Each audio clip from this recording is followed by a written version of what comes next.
ناظرین گرامی، السلام علیکم ورحمۃ اللہ وبرکاتہ۔ آج میں یوسف علیہ السلام کا 5واں ایپیسوڈ پیش کر رہا ہوں، جس میں آپ کو بتاؤں گا غسل یوسف علیہ السلام کے بارے میں، زلیخا کے 3 خواب، دایا کی باتیں، شکل یوسف علیہ السلام، زلیخا کے لیے پیغام نکاح، زلیخا کی شادی اور یوسف علیہ السلام کا مصر میں داخلہ اور یوسف علیہ السلام کی نیلامی کے بارے میں۔ تو چلیے شروع کرتے ہیں۔ مصر کا قافلہ مصر کی جانب روانہ ہوا اور منزل بمنزل راستہ طے کرتے ہوئے جب یہ لوگ مصر کے قریب پہنچے تو وہاں نہایت صاف اور ستھرے پانی کا ایک بڑا چشمہ نظر آیا، جسے دیکھ کر سالار قافلہ نے رکنے کا حکم دیا اور کہا کہ یہاں تمام قافلے والے سفر کی الفت دور کریں گے اور حضرت یوسف علیہ السلام کو غسل کرائیں گے اور پھر صبح مصر میں داخل ہوں گے۔ چنانچہ تمام قافلہ والے وہاں ٹھہر گئے اور سب لوگوں نے غسل کیا۔ سالار قافلہ نے حضرت یوسف علیہ السلام سے بھی کہا کہ آپ بھی اس چشمہ مصفہ میں غسل فرما لیں تاکہ راستے کی تمام گرد و غبار چہرہ نور سے دور اور مزاج مبارک سے تمام حزن و ملال رفع ہو جائے۔ صاحب عین المعانی لکھتے ہیں کہ جب سب لوگ نہا چکے تو قافلے کے شخص کی صورت بنا کر حضرت جبرائیل علیہ السلام پیارے یوسف علیہ السلام کے پاس آئے اور آپ کا ہاتھ پکڑ کر اس چشمے کے کنارے پر لے گئے جہاں قبائے آدم صفی اللہ حضرت جبرائیل علیہ السلام نے پہلے ہی سے لا رکھا تھا، اور یہ قبا تھا جس میں حضرت آدم علیہ السلام اور مائی حوا جنت میں غسل کرتے تھے، جس کی تیاری بیان انسانی کے امکان سے باہر ہے۔ غرض یہ کہ جبریل امین نے حضرت یوسف علیہ السلام کو اس قبا میں داخل کیا، جس میں پہنچ کر حضرت یوسف علیہ السلام دیر تک غسل فرماتے رہے۔ صاحب قافلہ نے جب دیکھا کہ یوسف کو غسل کرنے میں بہت دیر ہو گئی ہے تو لوگوں کو بھیجا کہ دیکھو یوسف کہاں چلے گئے، جلدی انہیں لاؤ تاکہ مصر میں ہم داخل ہوں، اور دیکھو کہ کیوں انہیں اتنی دیر لگی۔ لوگ گئے تو دیکھا کہ یوسف علیہ السلام کا کہیں نام و نشان نہیں ہے۔ اسی وقت تمام جنگل میں ان کی تلاش کے لیے پھیل گئے، مگر کہیں مقصود طلب کو نہ پایا اور قبا کا دروازہ انہیں نظر نہ آیا۔ آخر مجبور و لاچار ہو کر سالار قافلہ کے پاس آئے اور کہا یوسف علیہ السلام کا کہیں پتہ نہیں، ہم نے تمام چشمہ اور اس کے چاروں طرف کا جنگل چھان مارا، لیکن کہیں یوسف علیہ السلام ہمیں نہیں ملے۔ اتنا سنتے ہی مالک قافلہ سخت بے چین ہوا اور گوہر مقصود کی تلاش میں خود چلا۔ یکایک سامنے دیکھتا ہے کہ یوسف علیہ السلام باکمال ہو کر چلے آ رہے ہیں۔ ان کی دیکھ کر وہ وہیں پہ مدہوش ہو گیا۔ ادھر ہوش مالک کے جاتے رہے، ادھر قافلے والے بے خود ہوئے۔ نہانے سے فرزند کیا بن گیا، یہاں سے وہاں تک بس ایک وجد تھا۔ غبار مسافت یہ چہرے پہ تھا کہ تھا چاند پر ابر چھایا ہوا۔ نہاتے ہی کیا ہو گیا خوب رو، نکل آیا کیا چاند بادل سے تو۔ زلیخا کا خواب۔ عین المعانی و عجائب القصص میں لکھا ہے کہ زلیخا کی جس بادشاہ کی بیٹی تھی اس بادشاہ کا نام تیموس تھا اور اس کا ملک سرزمین مغرب میں واقع تھا۔ غرض یہ کہ بڑے کرو فر اور بڑے شور کا بادشاہ تھا اور بت پرستی اس کا مذہب تھا۔ اس کی ایک دختر تھی جس کا نام راحیل اور زلیخا لقب مشہور تھا، جس کے حسن و جمال کی بہت کچھ تعریف و توصیف تواریخ میں مرقوم ہے۔ القصہ زلیخا کی عمر سن بلوغ کو پہنچنے والی تھی کہ ایک رات اس نے خواب میں دیکھا کہ ایک پری جمال اور فرخندہ خصال اپنے حسن کا چمکارا اور اپنے جمال کی سائیں ڈالتا ہوا میری محل میں کے دروازے میں داخل ہوا ہے اور وہ ہنستا ہوا میری طرف چلا آتا ہے۔ زلیخا بیدار ہو گئی اور بے قرار ہو کر چاروں طرف دیکھنے لگی کہ کہاں ہے وہ صاحب حسن و جمال جو ابھی ابھی میری محل سرائے میں داخل ہوا تھا اور ہنستا ہوا میری طرف چلا آتا تھا۔ حیران ہو کر سب کی طرف دیکھا، جب وہ کہیں نظر نہ آیا جلدی سے آنکھیں بند کر لی کہ شاید آنکھیں بند کیے سے پھر نظر آ جائے۔ زلیخا نے پھر آنکھیں کھول کر چاروں طرف دیکھتی اور قریب تھا کہ دامن صبر و شکیبائی چاک کر کے اس صاحب حسن و جمال کے لیے فریاد و زاری شروع کرے کہ اتنے میں لوگوں کی شرم و حیا مانع ہو گئی۔ والدین کی عزت کا خیال آیا، فوراً آتش الفت کو سینے میں دبا گئی اور ضبط کر کے صرف آنسوؤں پر اکتفا کیا۔ ابھی اور اسی وقت نہیں بلکہ رات دن آٹھوں پہر 64 گھڑی روتے ہوئے گزرنے لگی۔ یہ حال اس کی سہیلیوں اور ہمجولیوں نے جب دیکھا تو حیران ہوئی اور آپس میں سرگوئیاں کرتے ہوئے زلیخا سے ایک روز دریافت کرنے بیٹھ گئی اور کہا، اے شہزادی کیا حال ہے؟ انہیں میں سے ایک بولی کہ دشمنوں کو کسی کی نظر تو نہیں لگ گئی؟ دوسری نے کہا، ایسا معلوم ہوتا ہے کہ کوئی پری یا آسیب کا سایہ ہے۔ تیسری بولی، کس نے ہماری بیگم پر جادو کیا ہے؟ چوتھی سمجھدار اور ہوشیار تھی، وہ بولی، کچھ نہیں ہے یہ، بلکہ سرد آہیں عشق میں ہوتی ہیں یہ،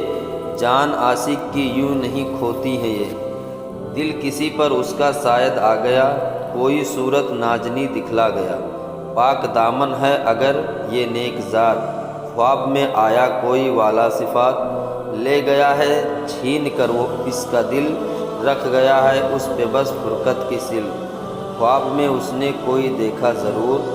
سیسا دل ہو گیا ہے چور چور۔ زلیخا نے ایک سرد آہ کھینچ کر اس ہوش مند لونڈی کی طرف دیکھا اور پھر مارے شرم و حیا کے منہ سے اف تک نہ کی، ساکت و دم بخود ہو کر رہ گئی اور وہ محفل برخاست ہوئی۔ دایا کی باتیں۔ پھر ایک رات موقع پا کر زلیخا کی وہی دایا زلیخا کے پاس آئی اور بہت کچھ اس سے اخلاص و محبت کے اظہار اور بے انتہا خدمت گزاری کے بعد کہا کہ زلیخا دیکھ، میں تیری جان نثار دایا ہوں اور آج دنیا بھر میں سب سے زیادہ میں ہی تیری غمگسار اور سچی رفیق ہوں۔ مجھ سے اپنا حال دل نہ چھپا، جو کچھ تجھ پر گزری اور جو کچھ تیرے دل پر بنی ہے اسے صاف صاف ظاہر کر دے تاکہ میں اس کا کوئی علاج یا تدبیر کر سکوں۔ زلیخا نے دایا کی طرف دیکھا اور ٹھنڈا سانس بھر کے کہا، دایا کیا کہوں میں اپنا حال، دل نہیں قابو میں اے عالی خیال، دل میں بیٹھا مل رہا ہے دل کوئی، اس سے بڑھ کر ہوگی کیا مشکل کوئی، دایا کیسی تدبیر و علاج، ٹھیک ہو سکتا نہیں اپنا مزاج، خواب میں نے دیکھا ہے ایک وہ نازنی جس کا ثانی آج دنیا میں نہیں، حسن جس کا کیا کہوں کیا چیز تھا، ہائے کیا دل چھین کر وہ لے گیا۔ پیارے دوستو، آپ سے گزارش ہے کہ اگر آپ پہلی بار میرے ویڈیو کو دیکھ رہے ہیں تو میرے چینل کو سبسکرائب کر لیں۔ آپ سے التجاء گزارش ہے کہ مجھے سپورٹ کریں، میرے چینل کو سبسکرائب کریں، لائک شیئر کریں، کمنٹ کرنا نہ بھولیں اور گھنٹی ضرور دبائیں تاکہ جب بھی میں ویڈیو ڈالوں سب سے پہلے آپ تک نوٹیفیکیشن پہنچ جائے۔ شکریہ۔ قصہ آگے سنیے۔ دایا یہ سن کر آنکھوں میں آنسو بھر لائی اور اپنے دل میں کہا کہ افسوس ہے کہ شہزادی کو بڑے مہلک مرض نے دبایا ہے، جس کا کچھ علاج نہیں۔ دایا نے پھر آنسو پوچھ کر اور زلیخا کی طرف ہو کر کہا کہ شہزادی ایسے اور کس قسم کے خواب سچے نہیں ہوا کرتے ہیں، اور خواب میں اکثر طرح طرح کی صورتیں آیا ہی کرتی ہیں جن کا دنیا میں کوئی وجود نہیں ہوتا، اور اکثر خواب و خیال ہوا کرتے ہیں، اور بہت دفعہ ایسا ہوتا ہے کہ کوئی آسیب اچھی صورت خواب میں آتا ہے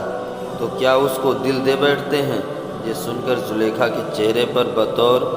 طنز کے ہنسی آئی اور اعتراضاً دایا کو ہنستے ہوئے جواب دیا، یہ آسیب میں طاقت کہاں، حسن سے روشن کرے سارا جہاں، اس کو کچھ آسیب سے نسبت نہیں، وہ تو کوئی چیز ہے اے ہم نسی۔ دایا یہ کیا کروں، کس سے کہوں، دلربا وہ کس طرح میں پا سکوں۔ دایا نے جب دیکھا کہ پیاری شہزادی کے دل پر اس کو محبت کی چوٹ کاری لگی ہے جس کا علاج سوائے وصال کے ناممکن ہے، اور اب کسی طرح اس کا عشق رکنے والا یا چھٹنے والا نہیں، اسی وقت کھڑی ہو گئی اور شاہ تیموز کے تخلیہ میں پہنچ کر نور نظر شہزادی کا تمام حال بیان کیا اور کہا، جہاں تک ممکن ہو جلدی لگتے جگر کا معالجہ کیجیے، ورنہ پیاری زلیخا یقیناً ضائع ہو جائے گی، اور اگر جان سے زندہ بھی رہی تو جنگل کے ان کے ضرور چمتی پھرے گی، لہٰذا جلدی سے اس کی تدبیر ہونی چاہیے۔ شاہ تیموز اکلوتی بیٹی زلیخا کا یہ حال سن کر سخت مغموم ہوا اور اسی وقت کاہنوں اور معالجوں کو طلب کیا، اور انہوں نے پیاری شہزادی کو دکھایا، جنہوں نے تھوڑے تھوڑے دنوں کا علاج کرنے اور اپنی اپنی نجوم الٹ پلٹ کرنے کے بعد صاف کہہ دیا کہ آپ کی لڑکی کو کوئی جسمانی مرض نہیں ہے جس کا ہم علاج کریں، بلکہ یہ کسی کے عشق میں دیوانی ہوئی ہے جس کا علاج سوائے وصال محبوب کے اور کچھ نہیں ہو سکتا۔ بوٹی نہیں اس سانپ کے کانٹے کی کہیں بھی بیمار محبت کی دوا ہو نہیں سکتی۔ دوسرا خواب۔ صاحب قصص لکھتے ہیں کہ زلیخا کو جب پورا 1 سال گزر گیا اور وہ اس حالت میں گزرا کہ زلیخا کبھی روتی ہے اور کبھی مطلوب کا ہنستا ہوا چہرہ اپنے تصور میں کر کے ہنستی ہے اور اس سے باتیں کرتی ہے، کبھی غسل کھا کر گرتی ہے اور بے ہوش ہو جاتی ہے، اور کبھی چیخنے چلانے لگتی ہے۔ غرض یہ کہ سخت مجنونہ حالت میں جب اسے پورا 1 سال گزر گیا تو ایک رات پھر اسی ہوش ربا کو خواب میں دیکھا۔ سوتے سوتے دیکھتی کیا ہے کہ وہی صاحب حسن و جمال اور وہی باکمال سامنے کھڑا ہوا تبسم سے زلیخا کی طرف دیکھ رہا ہے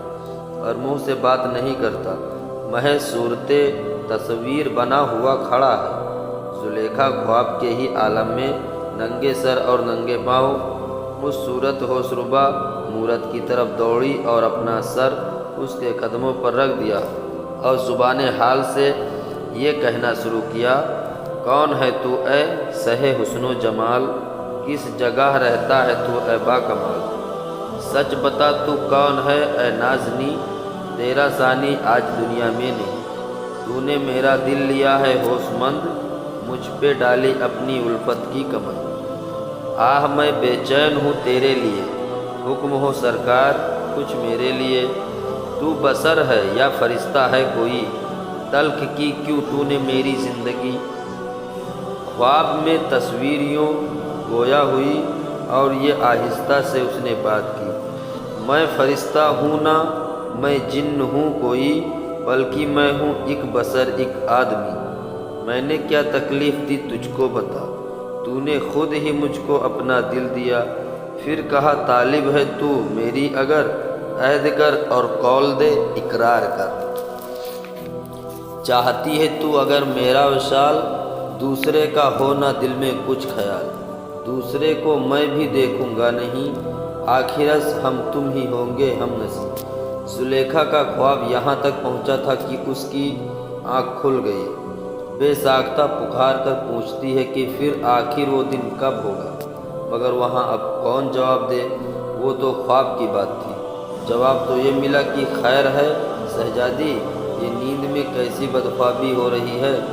اور آج دشمنوں کا مزاج شاید کچھ زیادہ خراب ہو گیا،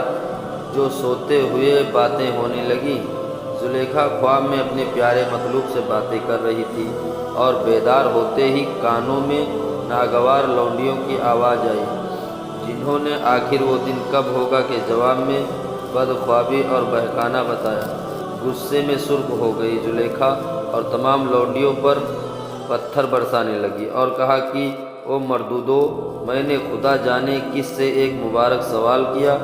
جس کا تم منحوس نالائقوں نے ایسا منحوس جواب دیا، نکل جاؤ میرے پاس سے۔ لونڈیاں بھاگی ہوئی شاہ تیموز کی خدمت میں حاضر ہوئی اور شہزادی کی نیند میں بہکنے اور پھر بیدار ہو کر پتھر مارنے کا حال بیان کیا۔ بادشاہ اور زیادہ مغموم ہوا اور لوگوں کے مشورے سے مجبوراً ناچار ہو کر اس نے زلیخا کے پاؤں میں سونے کی ایک بھاری زنجیر بنوا کر ڈلوا دی، جس میں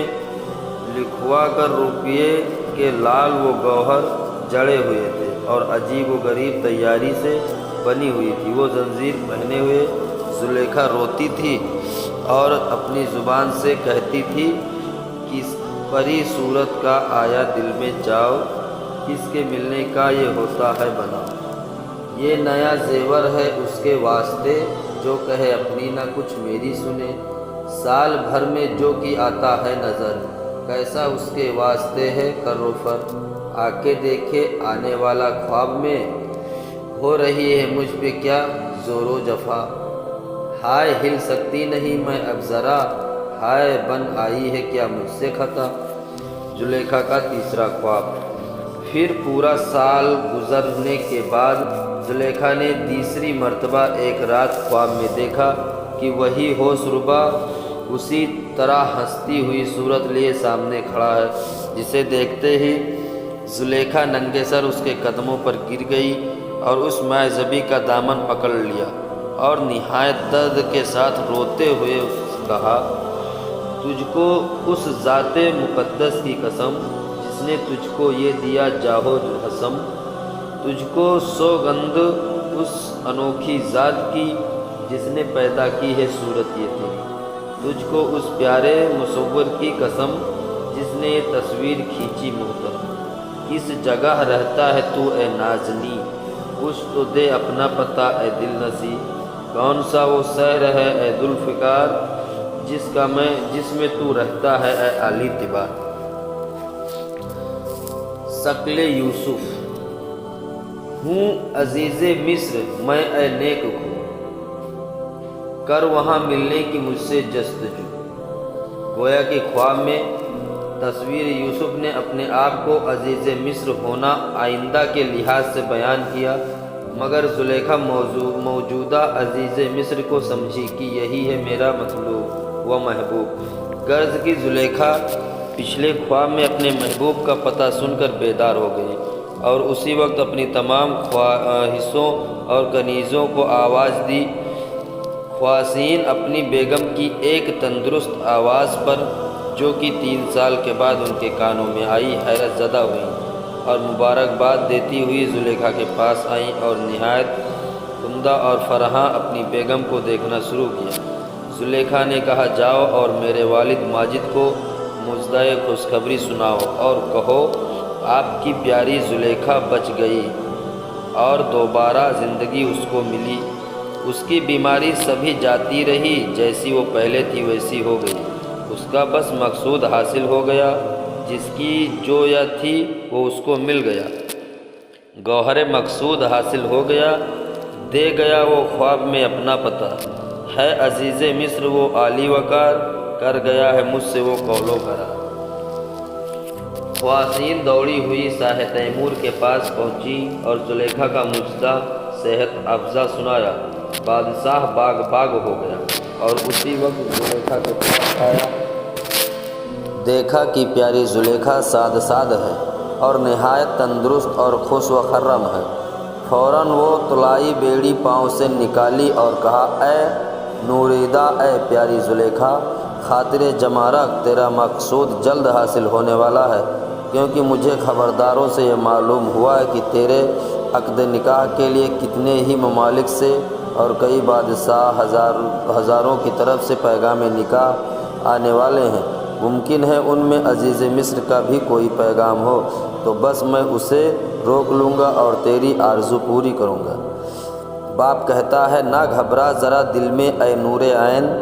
بہت جلد ہوگا تیرے دل کا چین۔ بڑا مجھ کو صدمہ تھا تیرے لیے، برا حال میرا تھا تیرے لیے، بڑا مجھ پہ احسان معبود کا کہ جس نے تجھے آج اچھا کیا۔ پیام نکاح۔ لکھا ہے کہ اسی ہفتے کتنے ہی شہزادوں کے پیغام زلیخا کے لیے شاہ تیمور کے پاس آئے۔ زلیخا کو جب معلوم ہوا کہ کئی بادشاہ کے ایلچی اس کے نکاح کا پیغام لائے ہیں تو بہت فکر ہوا اور اس کا دل دھڑکنے لگا اس خیال سے کہ دیکھیے کہ کوئی پیغامبر ان میں عزیز مصر کا ہے بھی یا نہیں۔ زلیخا اپنے دل میں یہ خیالی پلاؤ پکا رہی تھی کہ اتنے میں شاہ تیموس زلیخا کے پاس پہنچا اور کہا کہ نور نظر، فلاں فلاں شہزادوں اور بادشاہوں کے پیغام آئے ہیں، اب تو اپنے دل میں غور کر کے مجھ سے بیان کر تاکہ میں تیرے عقد نکاح کی تیاری شروع کر دوں اور خاص ایلچی کو زبان دے دوں۔ زلیخا نے تمام پیغامیوں کی فہرست بغور سن کر کہا،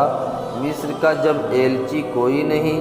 خاک ڈالو ان کے منہ پر بایکی، پھیر دو سارے پیامی پھیر دو، سب سے کہہ دو جاؤ اپنی راہ لو۔ اور نا امید ہو کر پھر کہا، دیکھیے تقدیر میں کیا ہے لکھا۔ زلیخا کی ناراضگی معلوم کر کے بادشاہ نے ان تمام پیامیوں اور ایلچیوں کو معذرت کر کے اور انعام و اکرام دے کر اور یہ کہہ کر کہ رخصت کیا کہ اس بیمار کو وہ مبارک پیغام میں سب سے پہلے عزیز مصر کی سبقت ہے، لہٰذا میرا ارادہ اپنی دختر کو عزیز مصر کے یہاں دینے کا ہے۔ جب وہ سب کے سب ایلچی چلے گئے تو اب شاہ تیموس کو عزیز مصر کے پیغام کا انتظار ہوا، مگر وہاں عزیز مصر کا کوئی پیغام نہ ملا، کچھ بھی نہیں۔ آخر شاہ تیموس نے ہی اپنا ایک ایلچی جو مدبر اور ہوشیار تھا شہر مصر کو روانہ کرنے کا انتظام کیا، جس کے ساتھ بہت تحفے تحائف کیے اور زبانی یہ پیغام بھیجا کہ اے عزیز مصر، تم کو معلوم ہو کہ میری دختر نیک اختر پیاری زلیخا کے عقد کے لیے شاہ روم اور شام کے بہت سے ایلچی آئے اور بہت اصرار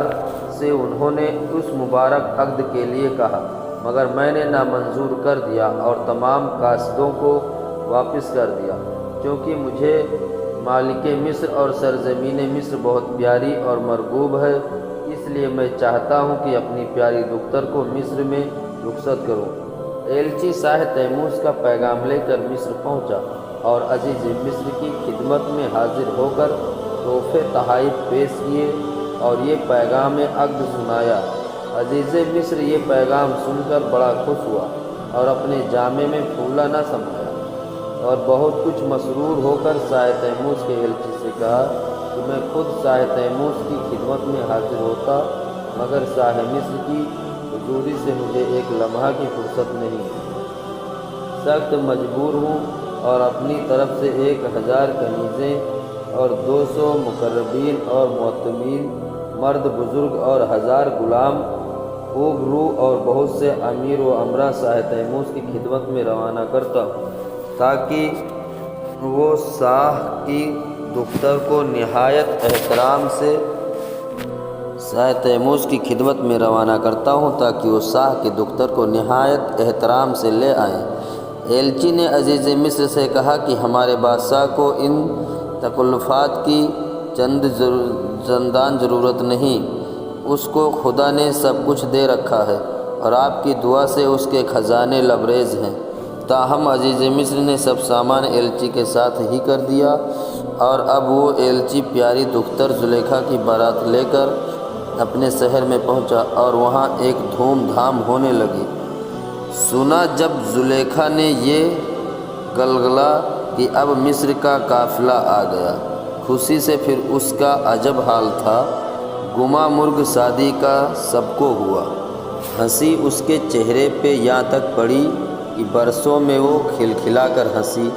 غرض دھوم شادی کی ہونے لگی، خوشی کی نہ حد تھی کسی ایک کی، سبھی ساہ و خرم چمکنے لگے، سبھی پھول اور گل مہکنے لگے، مبارک سلامت کی ایک دھوم تھی، عجب شادمانی، عجب تھی خوشی۔ ادھر شاہ تیموس مسرور تھا، ادھر دل زلیخا کا معمور تھا، زلیخا کی شادی۔ جب شاہ تیموس نے دیکھا کہ میرا ہوش مند ایلچی عزیز مصر کی بارات لے آیا، بے حد مسرور ہوا اور اسی وقت زلیخا کی وداع یا اس کی شادی کی تیاری میں مصروف ہوا، اور تیاری بھی بڑے زبردست پیمانے کی، یعنی کہ یہ 1000 بڑے حسن و جمال والی کنیزیں، 1000 نہایت حسین و خوبصورت غلام،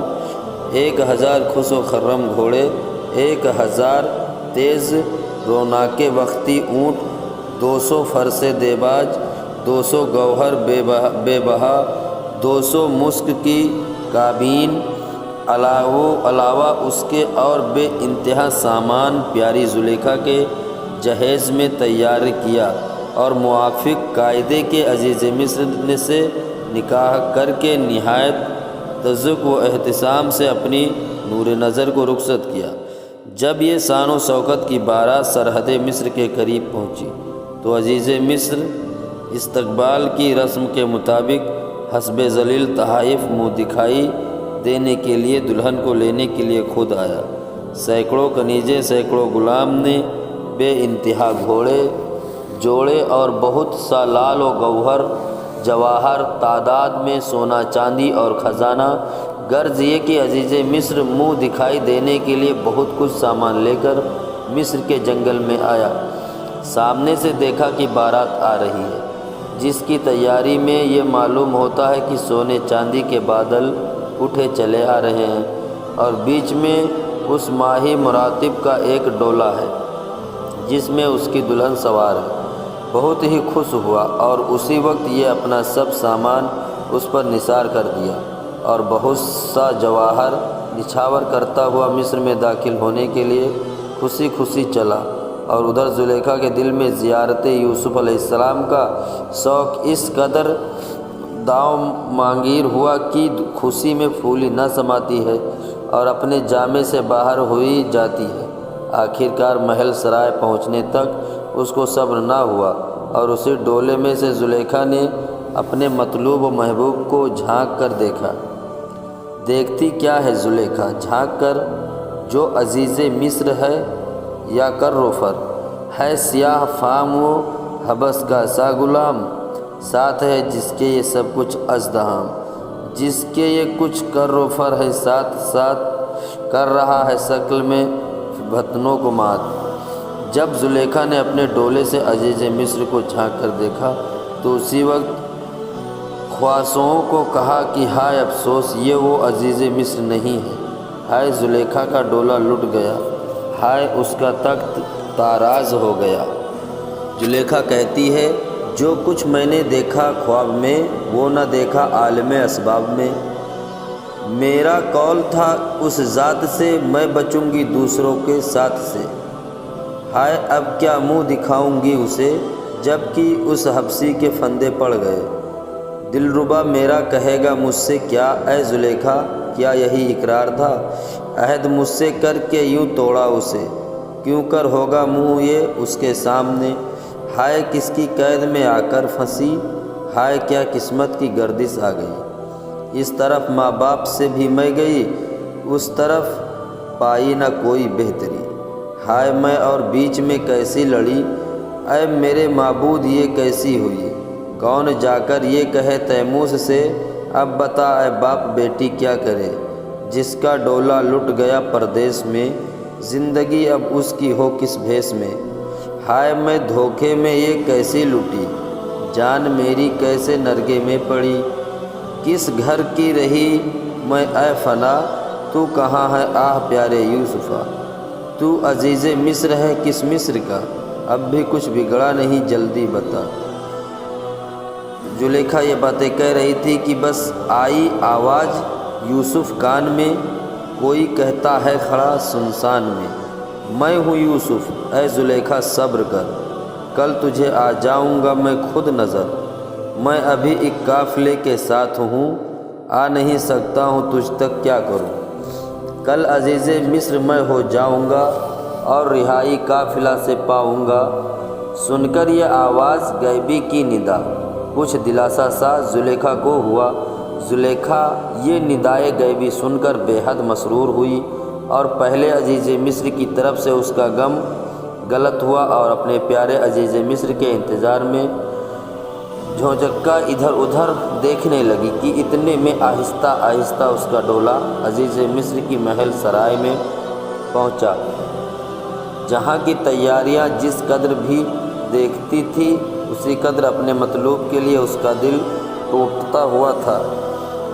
اور اس کے دیکھنے کے لیے بے چین ہوئی جا رہی تھی۔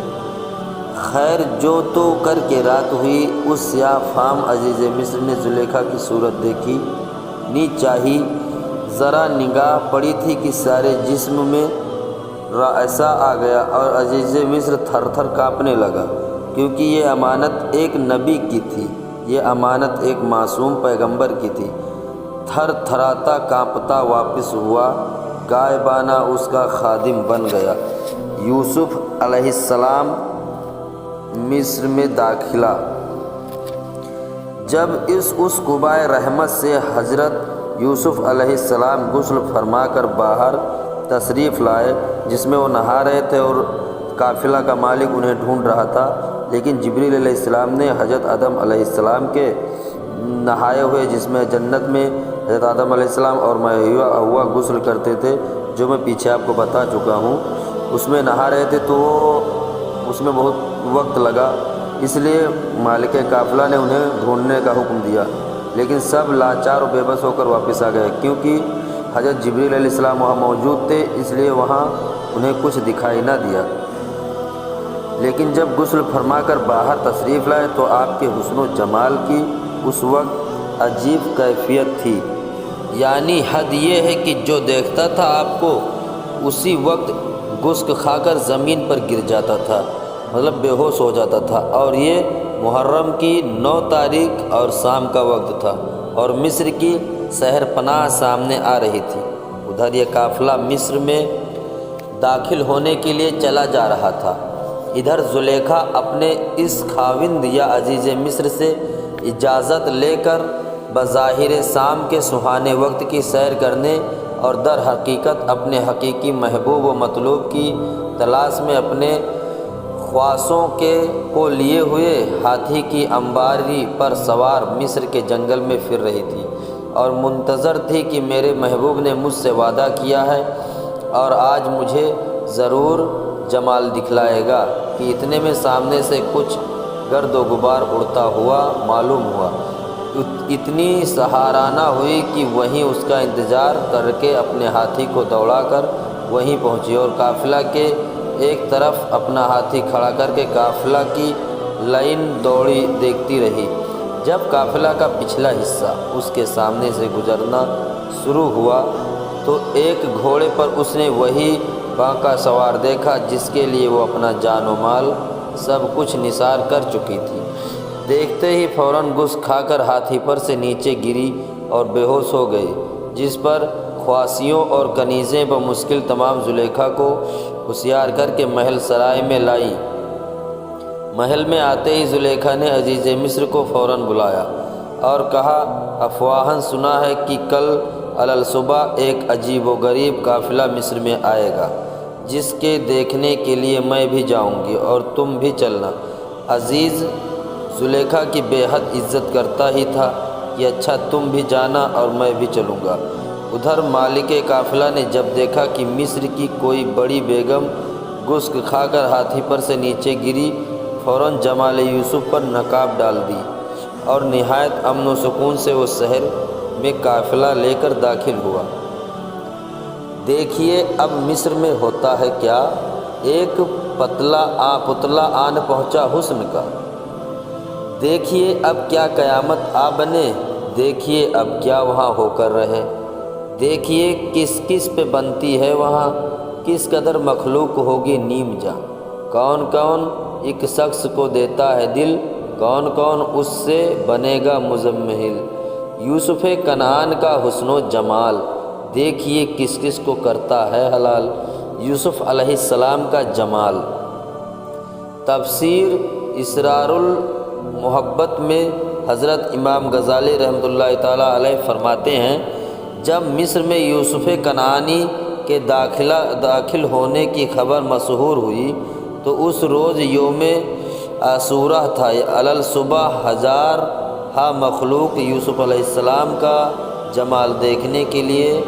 چل نکلی اور سالار قافلہ کے مکان کو آ کر گھیر لیا،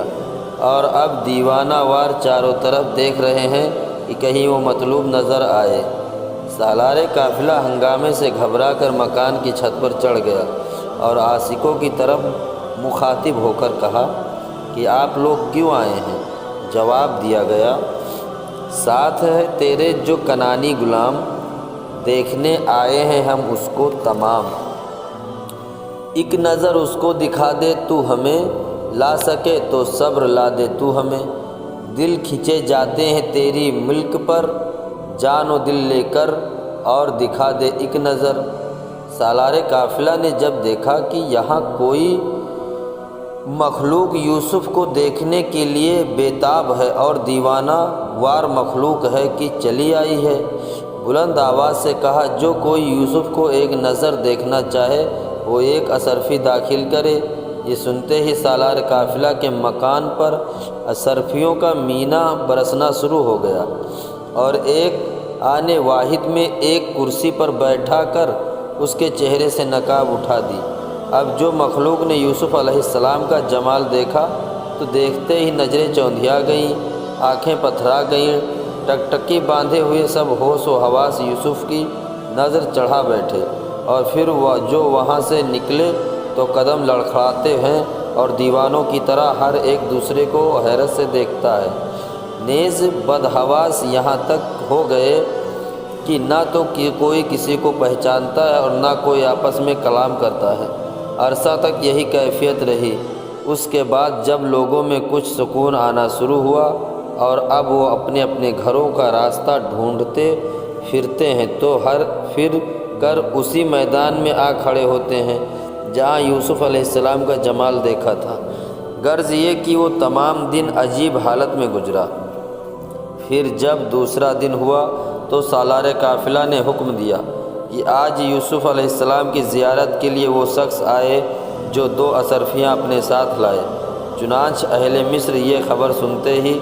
2 اصرفیاں لا کر پہنچ گئے اور سالار قافلہ کے مکان کا 12 لاکھ اصرفیوں سے بھر دیا۔ اس کے بعد پیارے یوسف علیہ السلام کی زیارت سے پھر مشرف ہوئے، مگر مدہوشی اور بدحواسی کا عالم آج پہلے روز سے کہیں بڑھ گیا۔ وہ دن ان کو سارے جنگلوں میں تنکے چنتے گزرا۔ تیسرے روز سالار قافلہ نے مصر کے بازاروں میں ڈھنڈورا پٹوایا کہ آج سہ پہر کے وقت یوسف علیہ السلام مصر کے بازاروں میں آئیں گے اور اس کو نیلام کیا جائے گا۔ جس کسی کو لینا ہو وہ تیار ہو کر آ جائے۔ لکھا ہے کہ اس روز یوسف علیہ السلام کی خریداری اور ان کی زیارت کے لیے تمام مصر کی مخلوق آئی، یہاں تک کہ پردہ نشین خواتینیں اور عبادت گزار بوڑھے اور جملہ گوشہ نشین زن و مرد یوسف علیہ السلام کی زیارت کے مشتاق ہو کر یوسف علیہ السلام کو دیکھنے کے لیے مصر کے بازاروں میں صبح ہی سے آنے شروع ہو گئے۔ حالانکہ وہ نقاب پوش سہ پہر کو آئے گا، مگر ابھی سے مخلوق ہے کہ دریا کی موجوں کی طرح امڑی چلی آتی ہے، جن میں وہ عزیز مصر بھی بے انتہا زر و جواہر لیے ہوئے یوسف علیہ السلام کی زیارت کا مشتاق بنا کھڑا ہے، اور آج ہر شخص یوسف علیہ السلام کو خریدنا چاہتا ہے۔ آخرکار جو تو کر کے تیسرا پہر ہوا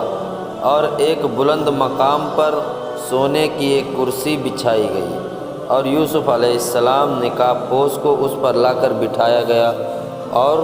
نیلام کرنے کے لیے اس کی نقاب چہرے سے ہٹائی گئی۔ جب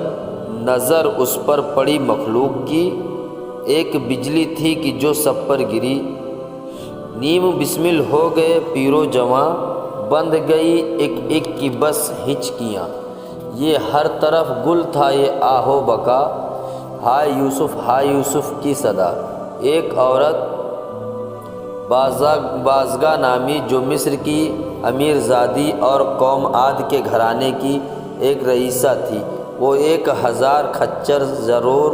جواہر سے لادے ہوئے یوسف علیہ السلام کے خریدنے کے لیے اپنے ساتھ لائی تھی، مگر جب یوسف علیہ السلام کا جمال دیکھا اس کی نظر حضرت یوسف علیہ السلام پر پڑی ہے تو آنکھیں چوندھیا گئی اور سصدر روح حیران ہو کر بعالم بے خودی چیخ اٹھی۔ عورت کہتی ہے کون ہے تو اے سہے حسن و جمال، تو فرشتہ ہے کہ ہے بدر کمال، کس پہاڑی سے نکل آیا ہے تو، یہ انوکھا روپ کیا لایا ہے تو، کر دیا مخلوق کو تو نے حلال، ذبح کر ڈالا مجھے اے با کمال، یہ بتا کس نے تجھے پیدا کیا اور کس نے حسن یہ تجھ کو دیا، ہاں بتا اپنے مجھے نام و نساں، نام تیرا کیا ہے رہتا ہے کہاں۔ یوسف علیہ السلام جواب دیتے ہیں ہوں میں ادنا بندہ پروردگار، شہر کنعاں ہے میرا جائے کنا، نام ہے یوسف میرا اے نیک ذات، آ گیا میں قافلہ والوں کے ہاتھ، ہو گیا میں اپنے والد سے جدا، کچھ نہ پوچھو حال اے لوگوں میرا، ہاں مگر بندہ ہوں میں اس ذات کا، ایک کرشمہ ہے جس کے ہاتھ کا۔ پھر عورت کہتی ہے وہ قربان میں اس ذات کے، یہ کرشمے ہو بھلا جس ذات کے، جس نے صورت بنائی اے فتح اس پہ میں ایمان لائی اے فتح، جس کا بندہ ہو بھلا ایسا ہنسی اس کا کیسا ہوگا رب العالمین، سب لٹایا مال و زر اس کے لیے، لو لگائے اس نے بس اللہ سے، جو مجازی ہے حقیقی ہو گیا، اس کے یوسف سے ہوا اس کے خدا، کاش وہ ہم کو بھی یہ توفیق دے، دل ہٹے فانی سے باقی سے ملے، ہے یہی اسحاق عاجز کی دعا، عشق ہو دل میں تو ہو اس کے خدا۔ یوسف علیہ السلام کا نیلام ہونا۔ زلیخا کی جان کڑی ہوئی ہے اور روزانہ عزیز مصر کو یوسف علیہ السلام کے دیکھنے کے لیے بھیجتی ہے۔ آخر ایک روز یوسف علیہ السلام کے نیلام کا بازار لگا اور مصر کے ایک بڑے میدان میں اس عجیب و غریب نیلام کا بازار سجایا گیا، جس کے بیچ میں ایک بڑا قالین بچھا کر اس پر ایک منبر لگایا گیا، اور پھر یوسف علیہ السلام کو نقاب پوش کو اس پر بٹھایا گیا۔ لکھا ہے کہ مصر کے تمام مرد و عورت اپنی ہستی کے موافق دام و درہم یا زر و زواہر لے کر آنے شروع ہو گئے، جس میں ایک بڑھیا مسکینہ اس شان کی تھی، ایک خریدار بن کر آئی جس کے پاس کچے سوت کی ککڑی تھی، اور یہ ضعیفہ یہ ککڑی دے کر یوسف کو خریدنا چاہتی تھی۔ جس وقت یوسف بکنے کے لیے منبر پر بیٹھے ہیں، اس وقت شاہ مصر کا ایک سوار قافلہ کے پاس پہنچا کہ شاہی حکم یہ ہوا ہے کہ جب تک این جانب یا آن جانب کے وزیر اعظم یعنی عزیز مصر نیلام گاہ میں تشریف نہ لائیں، نیلام شروع نہ ہو۔ اب صورتحال یہ ہے کہ ادھر بولی کی منتظر دل بدل مخلوق انتظار مجسم بنی کھڑی ہے، ادھر زلیخا کی یہ کیفیت ہے کہ مچھلی کی طرح تڑپ رہی ہے کہ مبادا میرے محبوب مطلوب کو کوئی اور چھڑا کر نہ لے جائے۔ گھبرا کر عزیز مصر کے پاس جاتی ہے اور کہتی ہے للہ جلدی جائیے اور اس عجیب و غریب شے کو جلدی چھڑا کر لائیے، ایسا نہ ہو کہ کوئی دوسرا شخص اسے لے جائے۔ جس کے جواب میں عزیز مصر نے کہا اے زلیخا گھبراؤ نہیں، سالار قافلہ کے نام حکم امتناعی جا چکا ہے، تا وقت یہ کہ میں یا خود بادشاہ ریان نہ پہنچ لیں گے بولی نہیں شروع ہوگی، مگر اچھا یہ تو بتاؤ کہاں تک میں اس غلام کو خریدنے کی کوشش کروں؟ اگر کسی نے اس قدر قیمت لگا دی کہ اس سے زیادہ میرے پاس نہ نکلی تو میں کیا کروں گا؟ زلیخا فوراً اپنی جائے سکونت پر آئی اور کئی ڈبے بیس بہا موتیوں کے لے کر عزیز مصر کے پاس پہنچی اور کہا لو یہ موتی اتنے اور اس شان کے ہیں کہ ان کی قیمت تمام جہاں مل کر بھی نہیں دے سکتا، جو تم سے ہو سکے وہ اور یہ موتیوں کے ڈبے یوسف علیہ السلام کے پیروں میں ڈال دینا اور یوسف علیہ السلام کو لے کر آنا۔ عزیز مصر نے وہ ڈبے لے کر اپنے سرمایہ میں داخل کیے اور تب یہ تمام سرمایہ لے کر بادشاہ کی خدمت میں پہنچا اور عرض کیا حضور مجھے نیلام میں جانے کی اجازت ہے۔ بادشاہ نے کہا اے عزیز ہم چاہتے ہیں کہ اس غلام کو ہم خریدیں۔ عزیز نے عاجزانہ لہجے میں کہا کہ حضور آپ کا یہ غلام محض لاولد ہے اور چاہتا ہے کہ یوسف کو خرید کر اپنی فرزندی میں لے اور اپنا دل شاد کرے۔ بادشاہ ریان نے فرمایا کہ اچھا میں تمہیں اس کے خریدنے کی بخوشی اجازت دیتا ہوں، جاؤ اور جہاں تک ممکن ہو اسے اپنے نام چھڑا کر لاؤ، مگر دیکھو اس کی خریداری کے لیے تجاران و مالداران شہر حد سے زیادہ زور لگائیں گے، کسی سے نیچے نہ ہونا اور اس غلام کو لے کر ہی آنا۔ عزیز مصر بادشاہ ریان بن ولید سے وعدہ کر لیتا ہے اور نیلام گاہ کی طرف روانہ ہوا۔ بس عزیز مصر کا پہنچنا تھا کہ پیارے یوسف علیہ السلام کی بولی شروع ہو گئی۔ منادی والے نے آواز لگائی من یشتری ھذا الغلام الحسیب من یشتری ھذا الغلام اللبیب، یعنی کون ہے جو بڑے حسب و نسب والے غلام کو خریدے اور کون ہے جو اس عقل مند غلام کو خریدے۔ یہ سن کر حضرت یوسف علیہ السلام نے اس منادی لگانے والے سے فرمایا کہ اے منادی یوں نہ کہو بلکہ یوں کہو من یشتری ھذا الغلام الحسیب من یشتری ھذا الغلام الغریب، یعنی کون ہے جو اس جفاکش غلام کو خریدے اور کون ہے جو اس غلام غریب الوطن مسافر کو مول لے۔ صاحب قصص لکھتے ہیں کہ پہلی بولی 1000 اصرفیوں سے شروع ہوئی، دوسرے نے 1,00,000 اصرفیاں لگائی، تیسرے نے 1,00,000 اصرفیاں اور یوسف علیہ السلام کے وزن کے برابر مسک خالص لگایا، چوتھے نے 1,00,000 اصرفیاں اور یوسف علیہ السلام کے وزن کے برابر مسک خالص اور یوسف علیہ السلام کے وزن کے برابر لال و جواہر لگائے۔ اس کے بعد منادی نے پھر ایک زور سے آواز لگائی جس کے سنتے ہی حضرت یوسف علیہ السلام کے آنکھوں سے آنسو جاری ہو گئے۔ پیارے یوسف علیہ السلام رونے لگے، جس کی تاب یوسف علیہ السلام کو نہ ہوئی، اور اسی وقت حضرت جبریل علیہ امی تشریف لائے۔ بموجب حکم ربی سدرۃ المنتہا سے ایک جھپکے میں یا اتنی جلدی حضرت یوسف علیہ السلام کے پاس پہنچے کہ آپ کے آنسو اپنے ہاتھوں پر لیے اور بہت کچھ دلاسا اور تسبیح دیتے ہوئے حضرت جبریل علیہ السلام نے کہا یوسفہ اس وقت کے آنسو تیرے یوں سمجھنا عرش اعلیٰ پر گرے، عرش و کرسی ہل گئے ہیں بس تمام اور ملائک میں ہوا ہے ازدحام، چیخ اٹھتے ہیں تیرے نیلام سے رو رہے ہیں سب کے سب تیرے لیے، اور یہی ارشاد رب العالمین غم نہ کر یوسف ذرا گھبرا نہیں، مجھ کو اپنی ذات عالی کی قسم میں نہیں بھولا ہوں تجھ کو ایک دم، غم نہ کر اندوہگی دل میں نہ ہو، میں سبھی اس خلقت و مخلوق کو کر کے چھوڑوں گا تیرا عاجز غلام، روز جھک جھک کر کریں گے یہ سلام،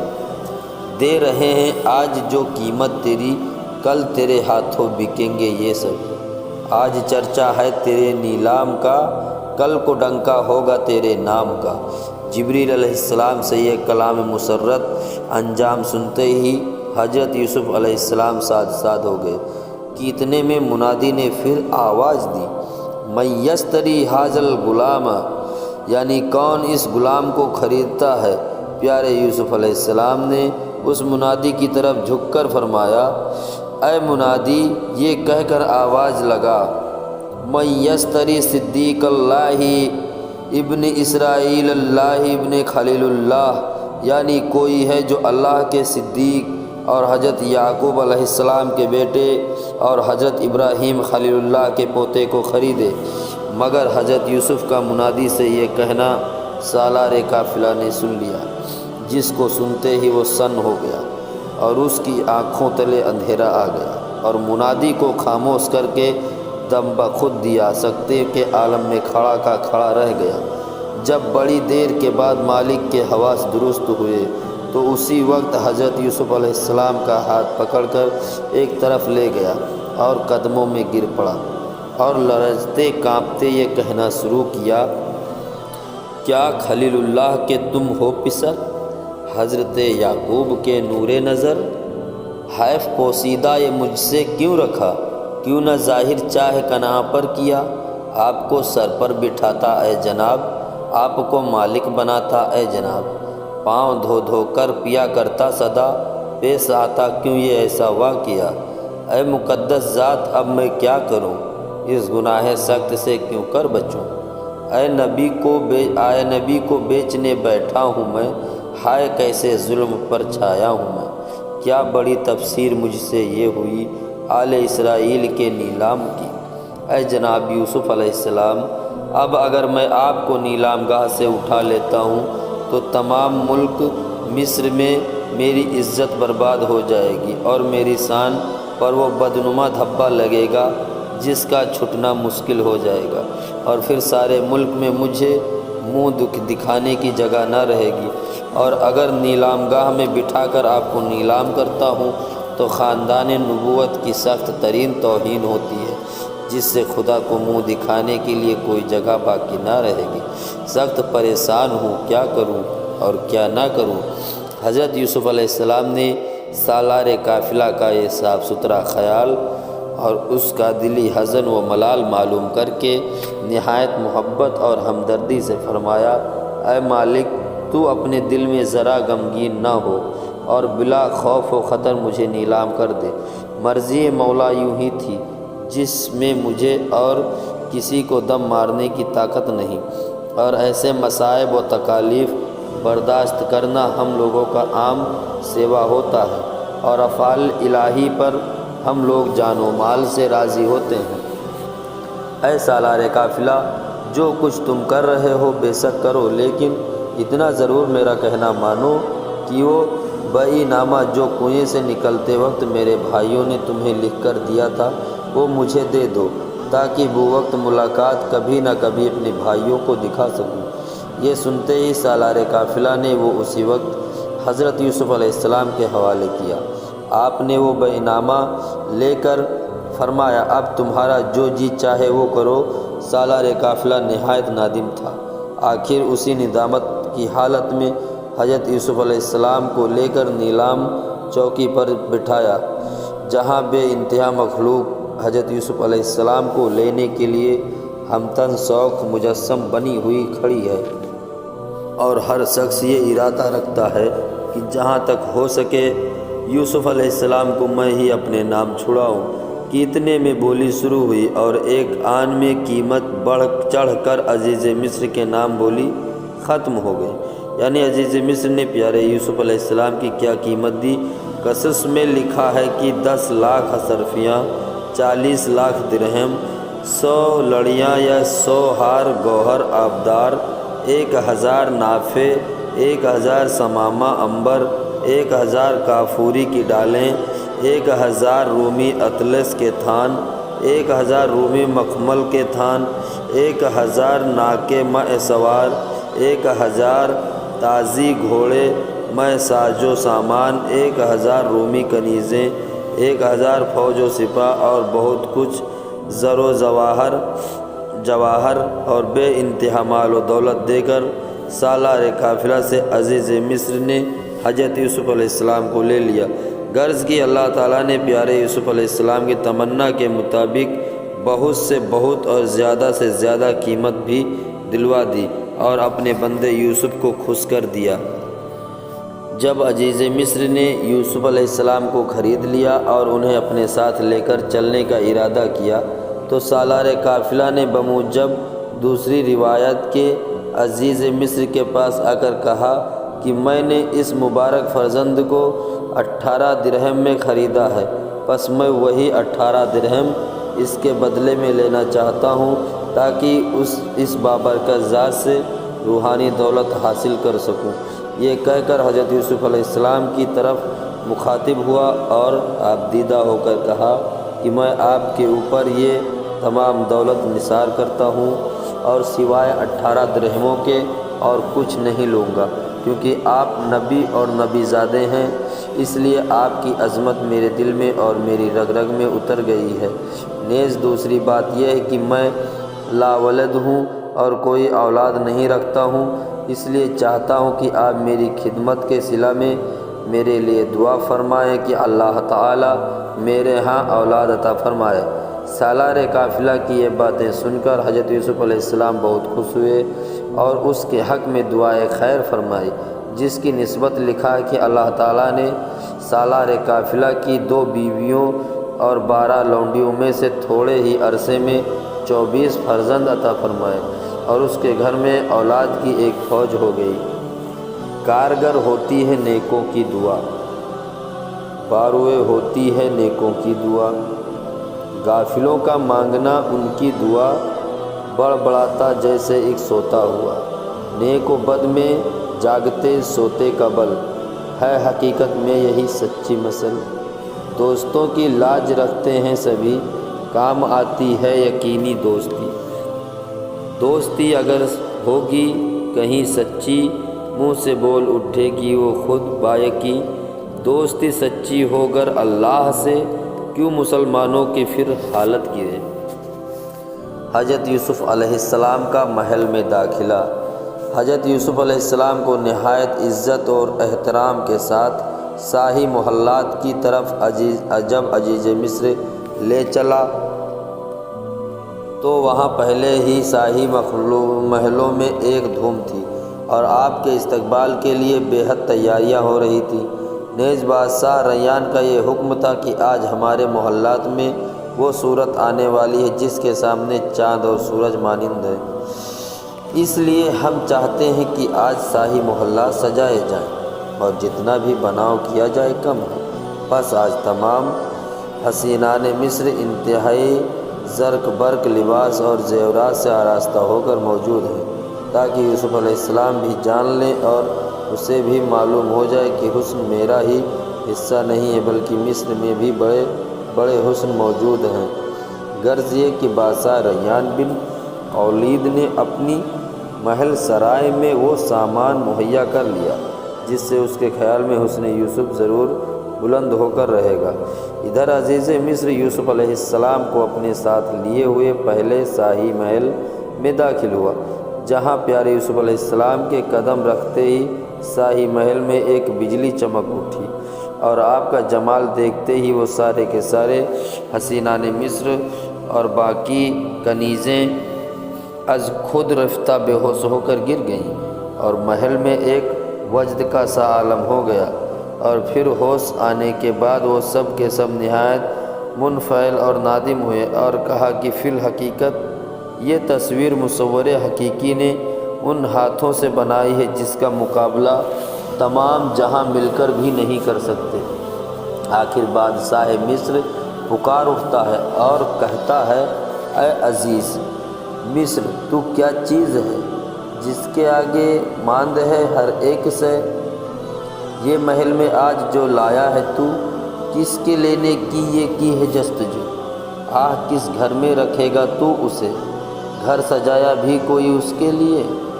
جس صدف کا یہ در شہسوار ہے؟ فی الحقیقت وہ بڑی سرکار ہے۔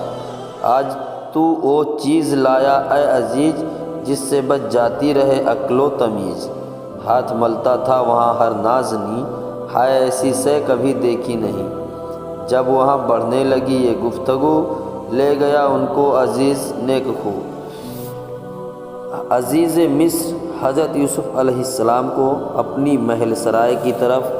لے کر چلا، جہاں زلیخا پہلے ہی تیاریوں میں مصروف تھی، اور اس نے محل سرائے کو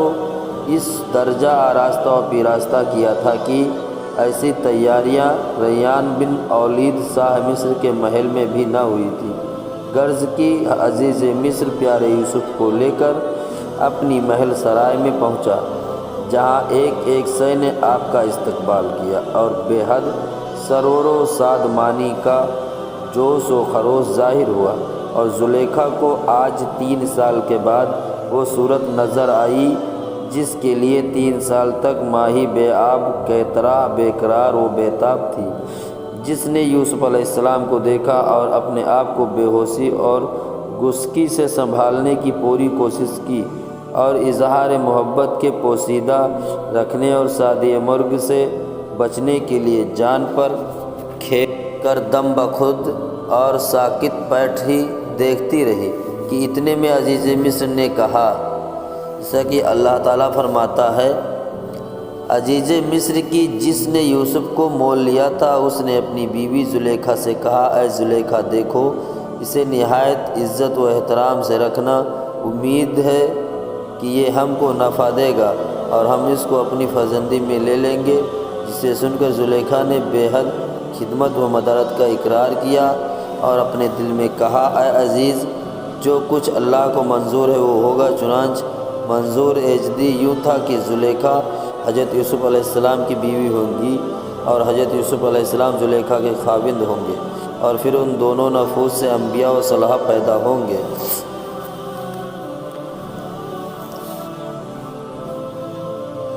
فضا و قدر کے نقشے عجیب ہوتے ہیں، بصر کے ہوش و حواس کھر و کھو دیتے ہیں۔ عزیز مصر کا منصا یہ کی بنے فرزند، زلیخا پارسا بی بی کا یہ بنے دل بند۔ عزیز مصر کا چاہا کبھی نہیں ہوگا، عزیز ہوگا وہی جو ہے مرضی مولا۔ قضا و قدر کی اس کو خبر نہ تھی اصلاً، بنے گا ایک یہی خاوند بس زلیخا کا۔ یہی ہے طالب مطلوب لوح قسمت پر، انہی کے عشق کی ہوگی یعنی سحر تین گھر گھر، انہی کے عشق و محبت کی پلٹیاں ہوں گی، انہی کی حسر تلک بس کہانیاں ہوں گی۔ انہی کا قصہ دلکش، انہی کا ہجر وصال، زبان خلق پہ چڑھ کر رہے گا ان کا حال۔ ترجمہ، اللہ تعالیٰ فرماتا ہے، ہم نے یوسف کو مصر میں جگہ دی اور جس سے ہمارا اصلی مقصود یہ تھا کہ ہم یوسف علیہ السلام کو خواب کی باتوں کی تعبیر دینی سکھائیں، اور ہم اپنے ارادہ کو پورا کرنے پر ہر طرح قادر ہیں، مگر اکثر لوگ اس بات کو نہیں جانتے۔ یوسف علیہ السلام کی جوانی۔ جب یوسف علیہ السلام سن بلوغ یا جوانی کو پہنچے تو ہم نے انہیں حکومت اور علم عطا فرمایا، کیونکہ ہم نیککاروں اور متقیوں کو انجام کار سے یوں ہی مالا مال کرتے ہیں۔ قرآن شریف میں اللہ تعالیٰ فرماتا ہے، القصہ، ادھر پیارے یوسف بالغ یا جوان ہوتے ہیں، ادھر زلیخا ان کے بنانے اور سنوارنے میں اور خاطر و مدارت میں اس درجہ مصروف رہتی ہے جس کی کچھ انتہا نہیں۔ رات دن آٹھوں پہر 64 گھڑی یوسف علیہ السلام کی زینت اور طرح طرح کے بناؤ سے اسے سروکار ہے۔ سروکار نہیں بلکہ ایک عشق ہے، ہزارہ روپے کی تیاریاں کا لباس پہناتی ہے، لاکھوں خواہ روپے کے جواہرات اور مرصع کاری کے زیورات سے آراستہ کرتی ہے، اور پھر سامنے بیٹھ کر دیوانہ وار انہیں دیکھتی ہے، اور پھر انواع و اقسام کی نعمتیں ان کے سامنے لا کر رکھتی ہے، اور نہایت محبت اور چاہت سے انہیں کھلاتی اور پلاتی ہے، اور پھر تھوڑی دیر میں وہ لباس فاخرہ اور زیور لٹا دیتی ہے، نیا لباس اور نئی مرصع کاری کے زیورات پھر زیب تن کراتی ہے۔ غرض یہ کہ ایک مدت درازی اسی پیارے کے شغل میں گزارتی ہے، اور صورتحال یہ ہے کہ جتنا ان لباس اور زیورات سے جمال یوسف دوبالا ہوتا ہے، اتنا ہی زلیخا کے دل میں شعلہ عشق بھڑکتا تھا اور وہ از خود رفتہ ہو جاتی تھی۔ ادھر عزیز مصر بار بار یہ تاکید کرتا تھا کہ اے زلیخا دیکھو، خبردار یوسف کی خاطر و مدارت میں کسی قسم کا فرق نہ آنے پائے، یہ فرزند نہایت متقی و پرہیزگار اور بڑا امانت دار ہے، اور مجھے سالار قافلہ سے اس کی دیانتداری اور نیکوکاری کے عجیب و غریب حالات معلوم ہوئے ہیں۔ یہاں زلیخا کو عزیز مصر کے تقاضۂ مدارت کی متعلق ضرورت نہ تھی، بلکہ وہ خود سالہ سال پہلے سے یوسف علیہ السلام پر دیوانی ہو چکی تھی۔ زلیخا رات دن پیارے یوسف علیہ السلام کے بناؤ سنگار میں اس لیے اور بھی زیادہ مصروف ہے اور اپنی زینت بھی کہ مجھے چاہنے لگے، مگر وہاں پیشانی و دل پر نبوت و آل نبوت کی مہر لگی ہے۔ زلیخا کو اس نظر سے دیکھنے کا تصور بھی دل میں نہیں ملتا۔ ان کا اپنا شغل ہے تو یہ ہے کہ زلیخا کے سجے ہوئے محلوں میں کبھی اس قالین پر نماز کی نیت باندھ کر کھڑے ہو گئے اور کبھی اس فرش دیباج پر نماز پڑھنے لگے۔ دل دینا تو کجا آنکھ اٹھا کر بھی زلیخا کو نہیں دیکھتے۔ زلیخا پیارے یوسف علیہ السلام کا دل لے نہیں سکتی، کیونکہ دلوں کا مالک جسے خدائے قادر و قیوم کہتے ہیں وہ یوسف علیہ السلام کے دل کو اپنی مٹھی میں لیے ہوئے ہے۔ زلیخا غریب کی ہستی کیا ہے کہ اس طاقتور مٹھی سے یوسف علیہ السلام کا دل چھین سکے یا اپنی مائل کر سکے۔ توبہ توبہ، کہیں دل ہے دنیا پہ چھایا ہوا، کہیں دل ہے مولا پہ آیا ہوا، کہیں ظاہری صورتوں پر مٹے، کہیں دل مصور پہ آئے ہوئے، کہیں حسن فانی پہ مفتو ہوئے، کہیں حسن باقی کے مجنو ہوئے، کہیں پیارے یوسف کی دل میں بسی، کہیں ذات واحد سے بس لو لگی، کہیں نفس مائل ہوا حسن کا، کہیں دل مصور پہ سیدا ہوا۔ پیارے دوستو، آپ کو یہ قصہ کیسا لگا کمنٹ کر کے ضرور بتائیں۔ اگر آپ میرے ویڈیو کو پہلی بار دیکھ رہے ہیں تو چینل کو سبسکرائب کریں، ویڈیو کو لائک شیئر کریں، کمنٹ کریں اور گھنٹی دبانا نہ بھولیں۔ آپ کو یہ ویڈیو کیسی لگی ضرور بتائیں۔ یہ آپ سماعت کر رہے تھے 5واں ایپیسوڈ، میں بہت جلد 6واں ایپیسوڈ آپ کے سامنے پیش کروں گا، کیونکہ ویڈیو بہت لمبی ہو رہی ہے، اس لیے اللہ عالم کا ثواب۔ السلام علیکم۔